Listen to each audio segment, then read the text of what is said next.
আমরা সবাই কোথাও একটা পৌঁছাতে চাই। আমরা ভাবি জীবনের সব দৌড়ঝাঁপ শেষে একটা শান্ত স্টেশন আসবে, যেখানে নেমে আমরা বলবো, যাক, অবশেষে পৌঁছানো গেল। কেউ সেই স্টেশনটাকে বলে সাফল্য, কেউ বলে ভালোবাসা, আবার কেউ বলে মুক্তি।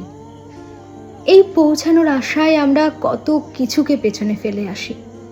বর্তমানের ছোট ছোট আনন্দগুলোকে বলি, তোমরা এখন অপেক্ষা করো, আমার এখন দৌড়ানোর সময়। কাছের মানুষদের বলি, একটু একা থাকতে দাও, আমাকে পৌঁছাতে হবে। নিজের ভেতরের ক্লান্তিটাকে বলি, এখন বিশ্রাম নেওয়া চলবে না। আমরা আসলে দৌড়াতে দৌড়াতে ভুলে যাই যে জীবন কোনো গন্তব্য নয়, জীবন নিজেই একটা পথ। এখানে কোনো চূড়ান্ত স্টেশন নেই। একটা বাঁক শেষ হলে আর একটা নতুন বাঁক সামনে এসে দাঁড়ায়।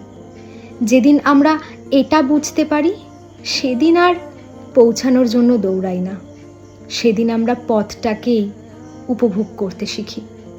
পথের ধারের বুনো ফুল, হঠাৎ আসা বৃষ্টি কিংবা ক্লান্ত হয়ে গাছের ছায়ায় বসে থাকার মুহূর্তটাকেও আপন করে নিই।